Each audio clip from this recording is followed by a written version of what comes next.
My name is Claire, and I've never believed in ghosts. At least, that's what I used to tell myself. But now, I'm not so sure. What happened last summer still haunts me, and I can't explain it away. It started with an innocent idea. A weekend getaway with my two best friends, Emma and Sophie, to a remote cabin in the woods.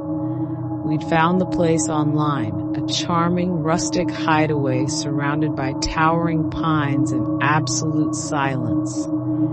Perfect for escaping the chaos of city life. The owner had warned us about poor cell reception and unpredictable weather. Once the storm hits, it's best to stay indoors, he said, handing us the keys with a strange smile. I brushed it off as small-town eccentricity. The cabin was cozy but eerily quiet. No birds, no insects, just the wind whispering through the trees. By nightfall, the storm arrived as promised, rain pelting against the windows and thunder rumbling like distant growls.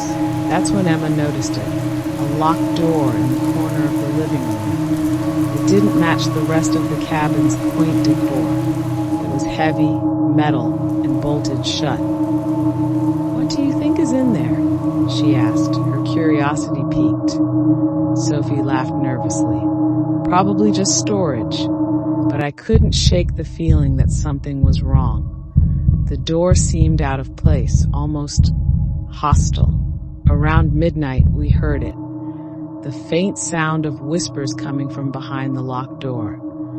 At first, we thought it was the wind, or maybe water pipes creaking under pressure. But then Emma swore she heard her name being called. "Claire," she whispered to me, her face pale. "Did you hear that? Someone said my name." I didn't want to admit it, but I'd heard it too, soft and chilling, like a breath against my ear. Sophie tried to laugh it off again, but her voice cracked with fear. By the second night, we were all on edge. The whispers had grown louder and more distinct, pleas for help mixed with sobs and laughter that sounded anything but human. Then came the scratching, nails scraping against metal from inside the locked room. We decided to leave first thing in the morning, but we never got the chance. At 3 a.m., we woke to a deafening bang.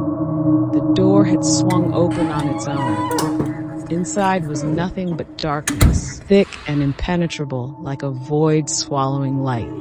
Emma stepped closer despite our protests, drawn by something unseen. "There's someone in there," she murmured before disappearing into the blackness without a sound.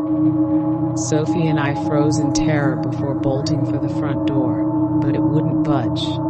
The cabin seemed alive now, walls groaning, shadows shifting unnaturally across the room. And then we saw them, figures emerging from the darkened doorway, their faces twisted in agony and rage as if they'd been trapped for centuries. I don't remember how we escaped.